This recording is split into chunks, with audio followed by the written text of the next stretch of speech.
The bar reeked of cheap whiskey and broken promises.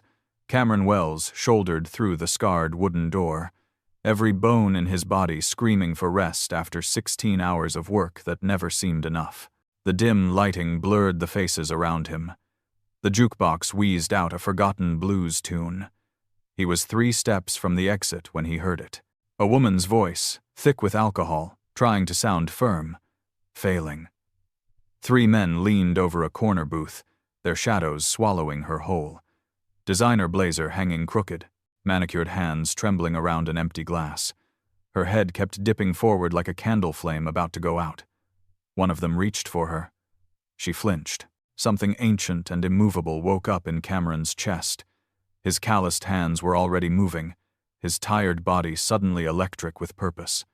The confrontation lasted 90 seconds.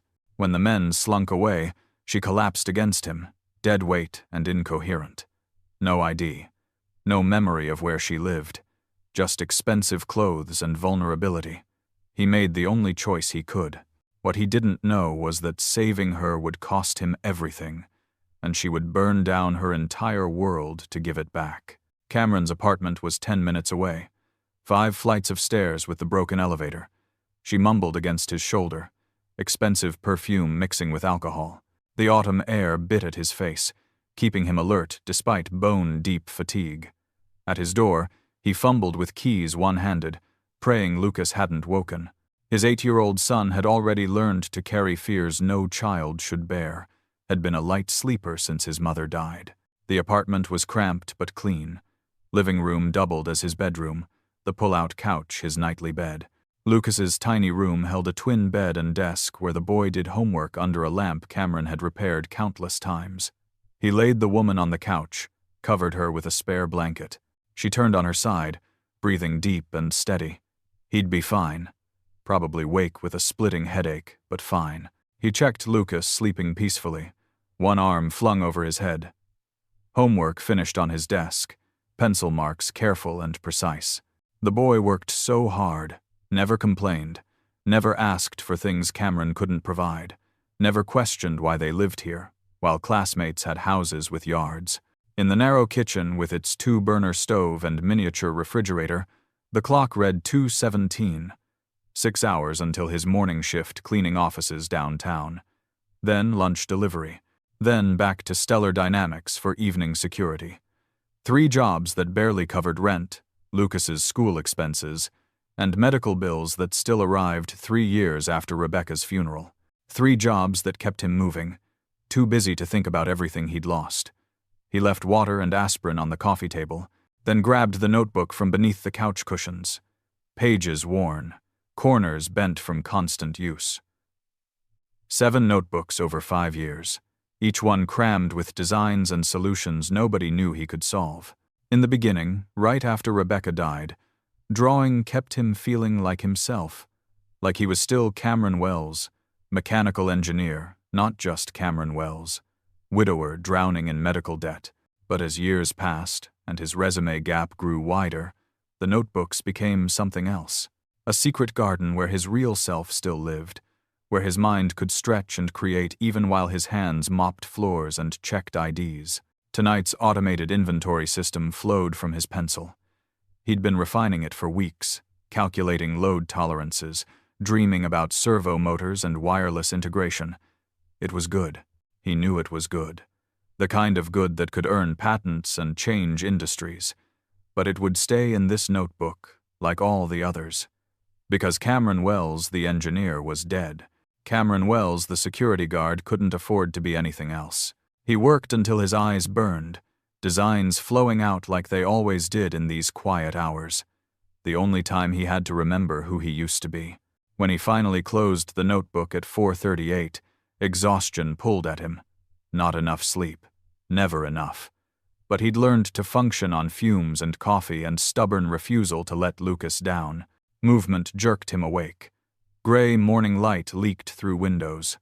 The woman sat up on the couch, blanket clutched to her chest, looking around with wide, confused eyes. Cameron sat up slowly, trying not to startle her. She turned toward him, and he saw panic flash across her face as she realized she was somewhere unfamiliar with someone she didn't know. Her hand went to her head, fingers pressing her temple. The hangover was clearly making itself known. It's okay. You're safe. I'm Cameron. We were at Murphy's bar last night. You had trouble with some guys, and I helped. You couldn't remember where you lived, so I brought you here. That's all. He gestured to the water. There's aspirin. You'll probably want both. She stared at him for a long moment, her eyes moving from his face to the apartment around them. He tried to see it through her eyes. The cramped space, the mismatched furniture, the water stain on the ceiling his landlord kept promising to fix. The absence of anything that wasn't absolutely necessary. It was a far cry from whatever world she normally inhabited, obvious from her clothes alone. She reached for the water glass, hands shaking slightly. She downed the aspirin and half the water in one go.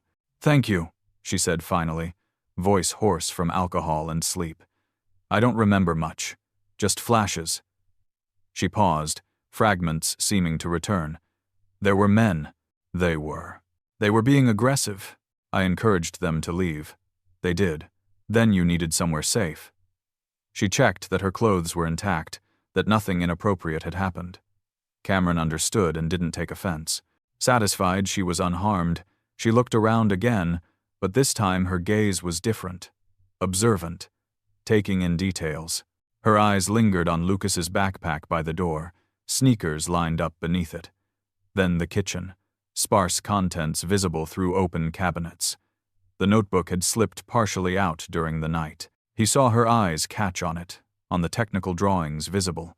Before more could be said, Lucas emerged in his school uniform, hair messy from sleep. He stopped short, seeing the woman on the couch, eyes going wide. "It's okay, buddy," Cameron said gently, putting himself between Lucas and the stranger. "This lady needed help last night. She'll be leaving soon." Lucas nodded slowly, eyes still fixed on the woman with a child's unfiltered curiosity. "Is she okay, Dad?" "She's fine. Go get breakfast started. I'll be there in a minute." Lucas hesitated, then headed for the kitchen. Cameron heard him pulling out the cereal box, the refrigerator opening.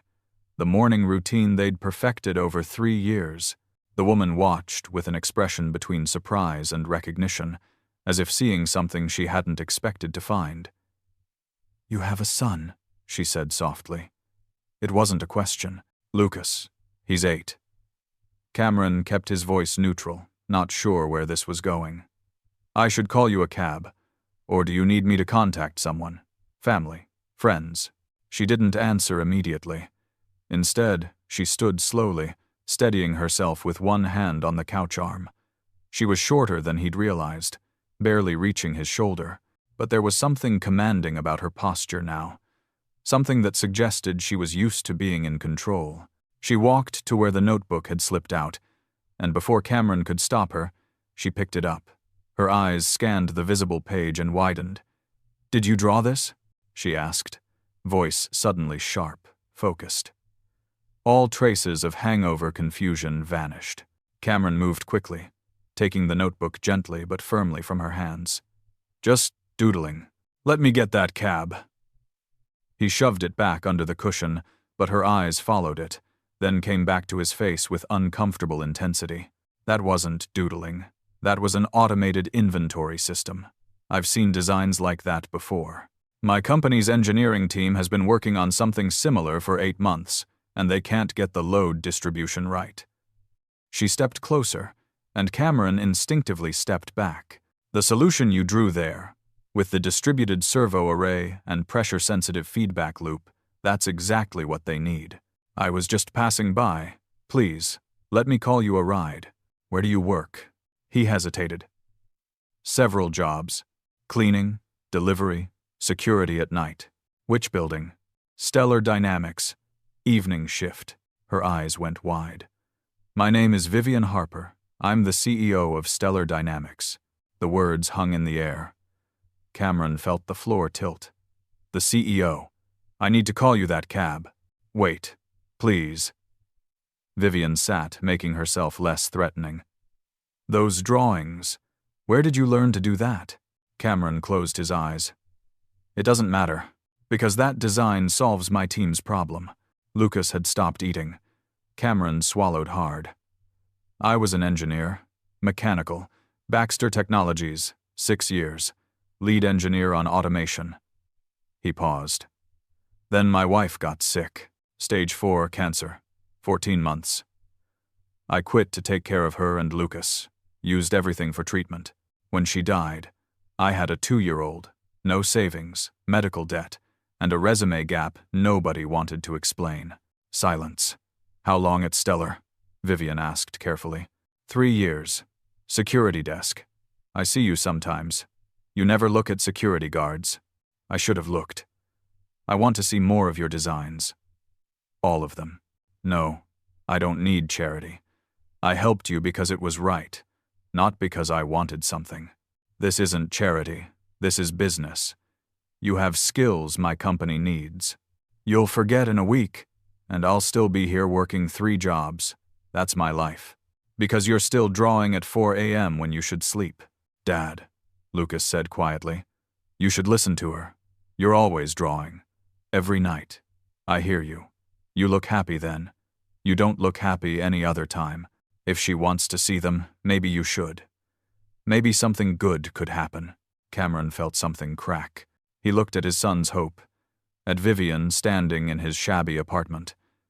Fine, but not here. Lucas needs school. I have a shift.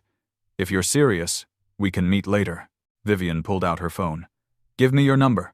Come by this afternoon, 3. Bring your notebooks, all of them.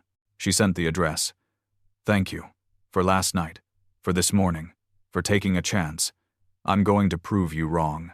Then she was gone, leaving Cameron with his son's hopeful eyes and the sense that something fundamental had shifted.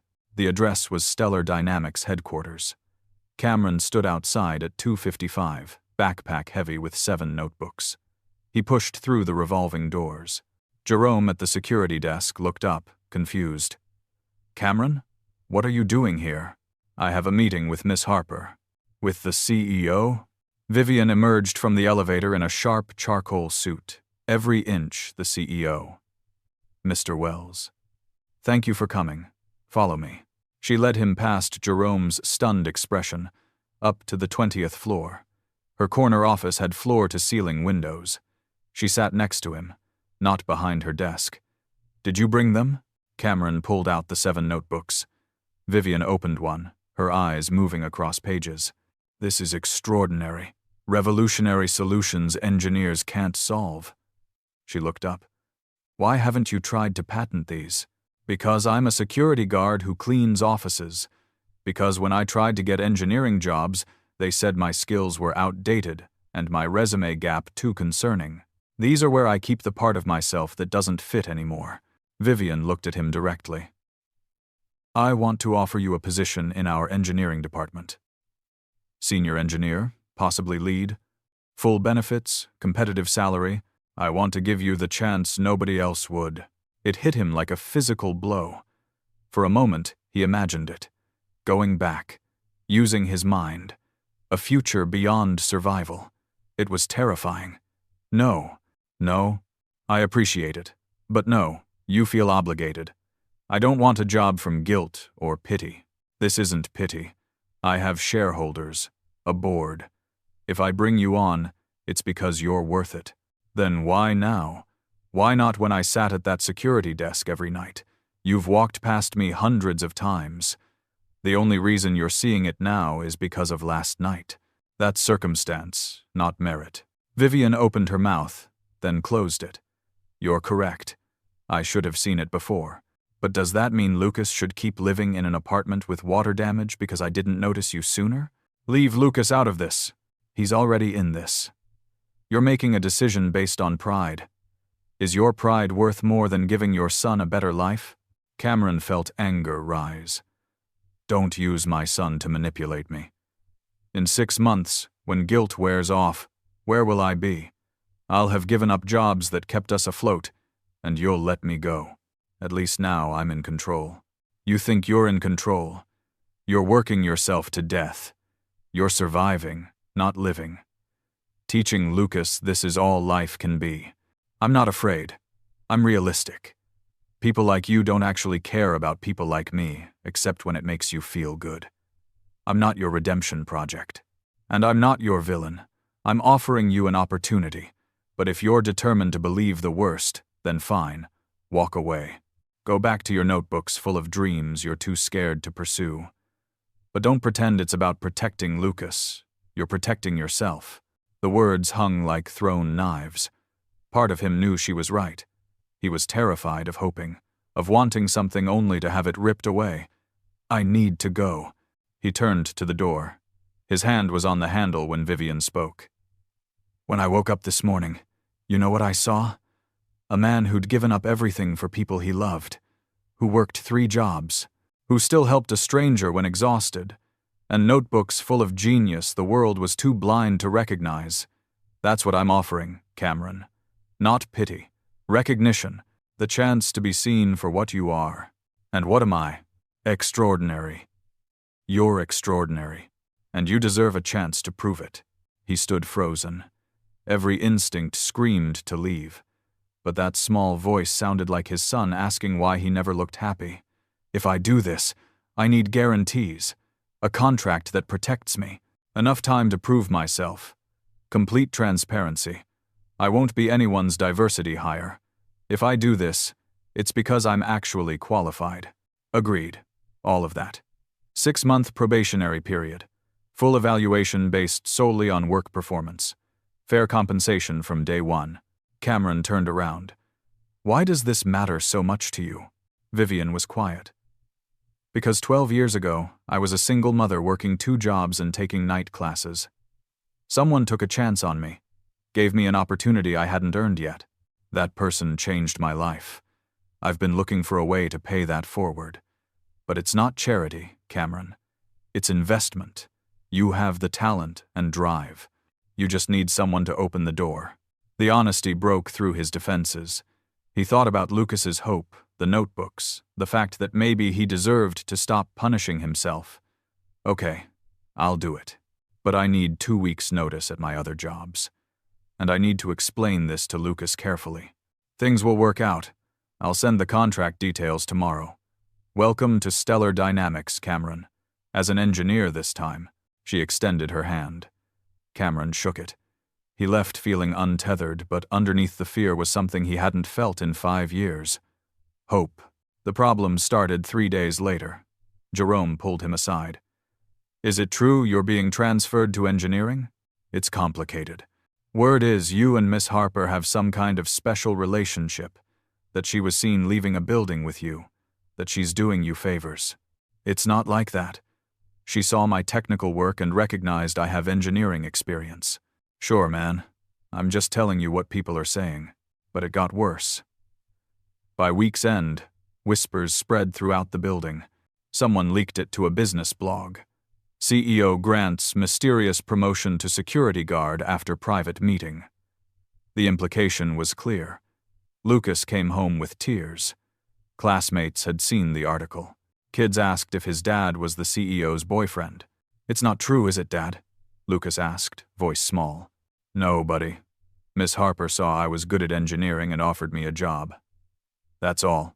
People make up stories when they don't understand. Why are they being mean? Because some people don't like it when things change. Vivian called that evening, voice tight with anger. Have you seen the article? Yeah. I'm calling an emergency board meeting. This is getting out of hand. Are you okay? Is Lucas okay? We're managing, but this is what I was afraid of. I know. I'm sorry. The board wants to meet with both of us tomorrow. They're concerned about optics, potential scandal. You need to be there to explain your qualifications. You mean I have to audition for a job you already offered me? You have to help me protect both our reputations. I believe in you. But the board has final say. We need to show them this isn't a PR nightmare. What time tomorrow? 10 a.m. Conference room A, 20th floor. Bring your notebooks. Bring documentation of your previous engineering work. Bring anything that proves you're qualified. And Cameron? Bring your dignity. Don't let them make you feel small. You deserve to be there. The meeting was everything Cameron dreaded. Conference room packed with board members in expensive suits, all looking at him like a problem to be solved. Vivian sat at the head, tension in her shoulders. Bradford Morrison, the chairman, led questioning. Silver-haired, 60s, voice that expected obedience. Mr. Wells, we've reviewed the blog post. We've also looked into your employment history. 3 years as security guard. No formal engineering role in our records. Can you explain why Miss Harper believes you're qualified for a senior engineering position? Cameron spread his notebooks across the table. Because I was a senior mechanical engineer at Baxter Technologies for 6 years. Because I have these. He opened to the inventory system. This solves a problem your team has worked on for 8 months. Miss Harper recognized that. That's why she offered me the position. And how exactly did Miss Harper come to see your personal notebooks? Morrison's tone suggested he knew and didn't like it. Heat rose in Cameron's face. She was in my apartment. The murmur was immediate. Morrison leaned forward. And why was our CEO in your apartment, Mr. Wells? This was it. Because I found her drunk in a bar, being harassed by 3 men. I intervened, got her to safety, and brought her to my apartment because she couldn't tell me where she lived. She slept on my couch. Nothing else happened. The next morning, she saw my work, recognized its value, and offered me a position. That's the whole story. Deafening silence. Morrison spoke, voice cold. So you and Miss Harper had a personal encounter. She spent the night at your residence, and the following day she offered you a promotion worth over $100,000. And you expect us to believe there's nothing inappropriate? I expect you to look at my work and judge whether I'm qualified. Everything else is context. Context matters. Another board member spoke. Sheila Thornton, CFO. The optics are terrible. It looks like favoritism at best. How can we trust this was merit-based when circumstances are so irregular? Because my work speaks for itself. Cameron pulled out another notebook. Waste heat recovery system that could reduce manufacturing energy costs by 30%. Robotic assembly modification that increases precision while cutting production time in half. Supply chain optimization using publicly available data about your operations. I did this while working as a security guard. Imagine what I could do if it was my actual job. He pushed notebooks toward them, watching expressions shift from skeptical to surprised to grudgingly impressed. But Morrison wasn't convinced.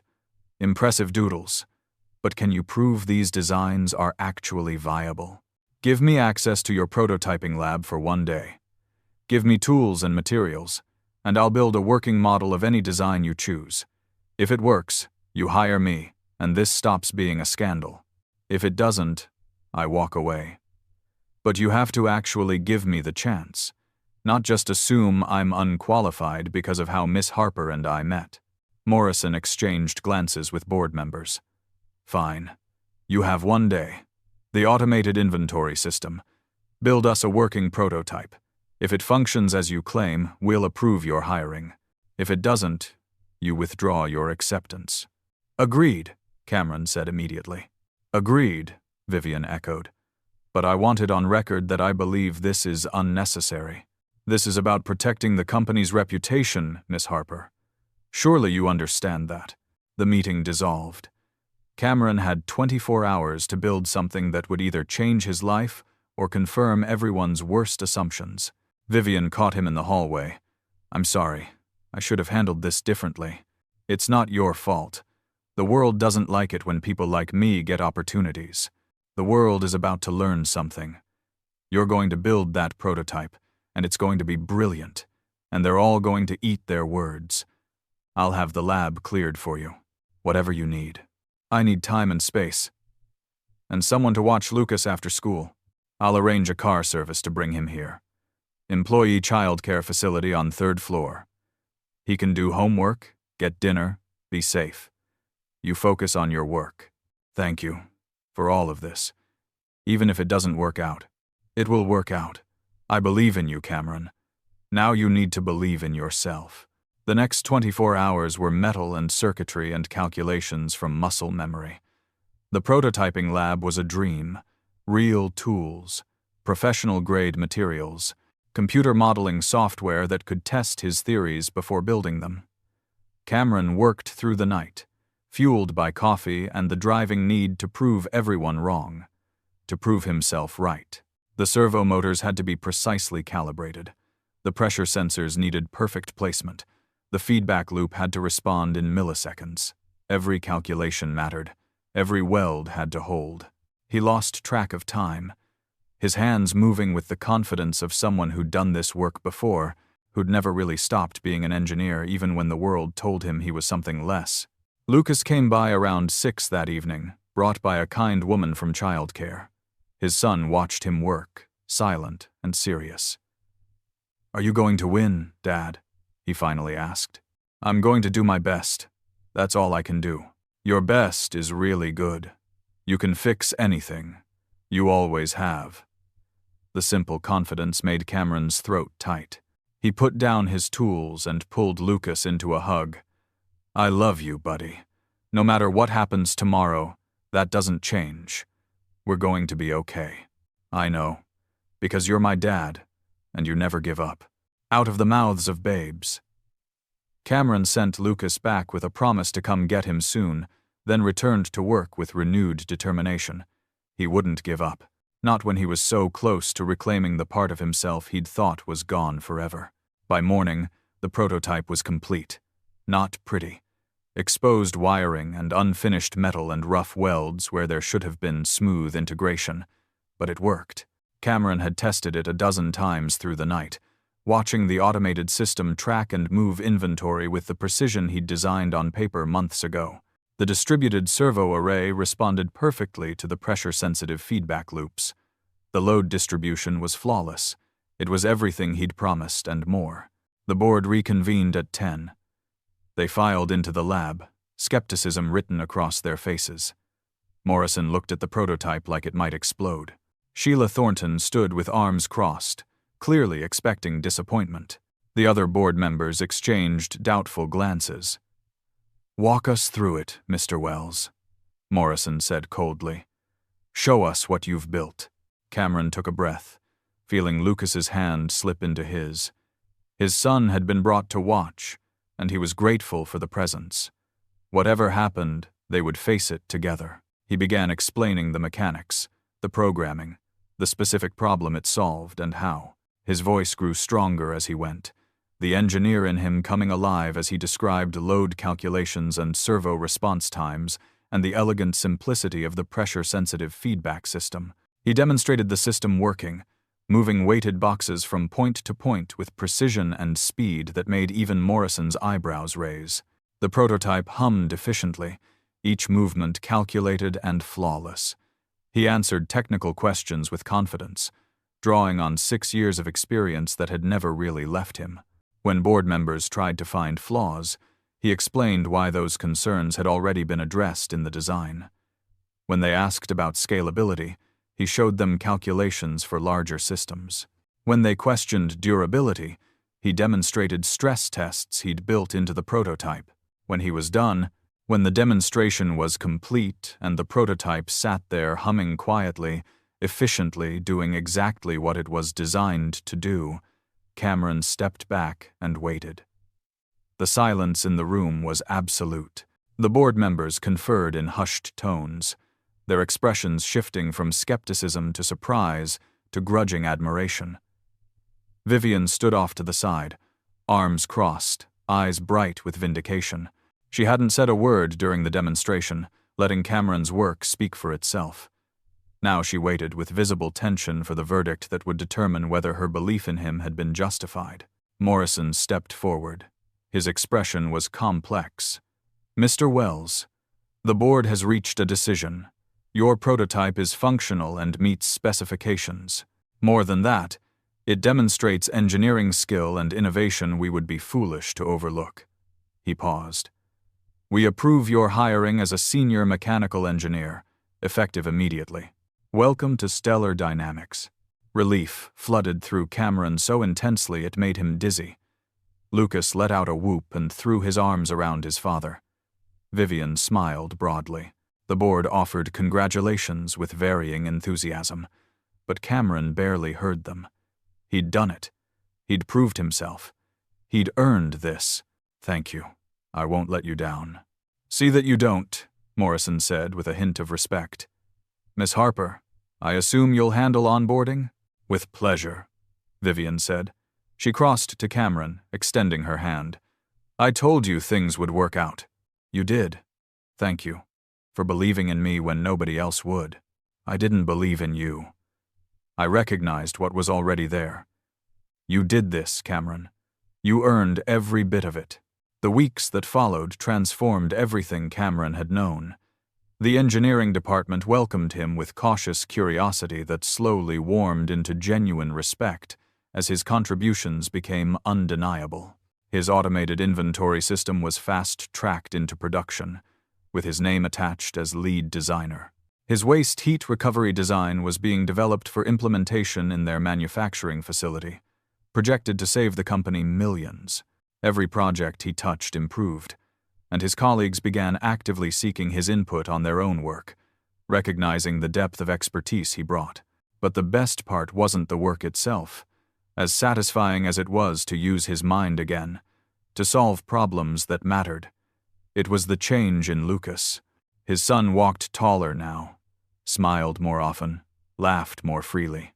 The kids at school had stopped their cruel questions once it became abundantly clear that Cameron's hiring was legitimate, that he'd earned his position through undeniable skill rather than scandal. Lucas talked about his father with pride now, told his friends that his dad was an engineer who built amazing things, who made broken systems work better. The difference was like watching a plant that had been kept in darkness finally reach the sunlight and bloom. Cameron and Vivian settled into a comfortable working relationship that gradually deepened into genuine friendship. She became a mentor, teaching him to navigate the complex politics of corporate leadership, how to advocate for his ideas effectively, when to push and when to be patient. He became someone she could trust completely, someone who gave honest feedback without fear of repercussion, who saw her as Vivian first and CEO second. They had lunch together sometimes, conversations that ranged from technical challenges to parenting struggles to the strange, unlikely journey that had brought them together. Neither of them took for granted how easily it could have gone differently, how close they'd both come to missing this connection entirely. 3 months after his hiring, Vivian called him into her office. I have an idea. I want your input before I bring it to the board. I'm listening. I want to start a program, a talent development initiative that looks beyond traditional hiring pools. We have people throughout this company in maintenance, security, administrative roles who might have skills we've never bothered to recognize. I want to create a system to identify them, train them, promote them based on ability rather than job title. I want to make sure what happened to you, being overlooked for years, doesn't happen to anyone else. But I need someone who understands what it's like to be invisible in plain sight. I need you to help me build this program. You want me to help other people get the chances I got. I want us to change the culture here, to make it a place where talent matters more than pedigree, where someone's past doesn't define their future unless they choose to let it. Will you help me? Cameron thought about the years of struggle, notebooks nobody saw, exhaustion of 3 jobs. He thought about Lucas watching him give up on himself, and about second chances, about one person recognizing your value changing everything. Yes, I'll help you. Let's make sure nobody else gets lost the way I did. The program launched 6 months later. Stellar Pathways, a comprehensive talent identification and development system that looked at every employee, regardless of role, for untapped potential. Cameron led the technical training, working directly with employees transitioning into new roles. He saw himself in them, the hunger and fear and desperate hope. 1 year after that night in the bar, Stellar Dynamics held a company-wide meeting to celebrate the program's success. 23 employees promoted into positions they'd never dreamed possible. Productivity up, innovation up, employee satisfaction through the roof. Cameron stood on stage next to Vivian to accept an award. This program exists because someone saw value where others saw nothing, Cameron said to the assembled employees, voice steady and clear. Because someone believed that circumstances don't define potential, that where you start doesn't determine where you can go. A year ago, I was working 3 jobs and drawing designs in notebooks nobody would see. Today, I'm standing here because someone took a chance on me. And now we're taking chances on all of you, on believing that extraordinary people can come from ordinary places. That talent deserves recognition no matter where it's found. The applause was thunderous. Lucas, now 9, beamed in the front row. Vivian stood beside Cameron, and when their eyes met, there was understanding, respect, gratitude, recognition that they'd saved each other in different ways. After the ceremony, Cameron and Lucas walked to their car, something newer, more reliable. They lived in a better apartment now, one with working heat and no water stains. But Cameron still kept the old notebooks, 7 spiral-bound records of years spent dreaming in the dark. They reminded him of where he'd been, what he'd survived, what he'd reclaimed. "Dad," Lucas said as they drove, "do you remember that morning when that lady was at our apartment?" "I remember. I'm glad you listened to her. I'm glad you took the chance." Cameron ruffled his son's hair. "Me too, buddy. Me too." That night, after Lucas was asleep, Cameron stood at the window of their apartment and looked out at the city lights. Somewhere out there, other people were working multiple jobs, carrying dreams in notebooks nobody saw, wondering if life would ever be more than survival. He thought about the program, about people they'd helped and would help, about Vivian, about the unexpected friendship grown from that chaotic night, about how one act of decency had rippled outward. His phone buzzed with a text from Vivian. "Thank you for today, for everything. You've changed this company for the better." Cameron smiled and typed back. "We changed it together. That's how the best things happen." He set his phone down and picked up his newest notebook, where he sketched ideas for improvements to Stellar Pathways, ways to reach more people, identify talent more effectively, break down more barriers. There was so much work left. So many people still invisible, still struggling, still believing their dreams were impossible. But now Cameron knew something he hadn't known a year ago. He knew that impossible was just another word for not yet. That being seen for who you really are was worth fighting for. That second chances existed, but you had to be brave enough to take them. He'd been that brave when every instinct told him to walk away. He'd protected a stranger. She'd protected his future in return. And together, they'd built something that would protect countless others from being overlooked. Cameron looked down at the notebook, at the fresh page waiting to be filled. He picked up his pencil and began to draw, not in the darkness of survival anymore, but in the light of purpose, creating not just for himself, but for everyone who'd ever been told they weren't enough, couldn't matter, shouldn't dream. The world had written him off once, but Vivian Harper had rewritten his future, and now they were rewriting the rules together, making sure that talent mattered more than circumstance, that dignity triumphed over prejudice, that extraordinary people could come from anywhere, could be anyone, could achieve anything if just one person believed enough to open the door. The circle would continue, the ripples would spread, and one day, maybe sooner than anyone expected, the world would learn that invisible people were only invisible because others refused to look. Once you started seeing, truly seeing, the extraordinary was everywhere, waiting, ready, worthy of every chance it deserved.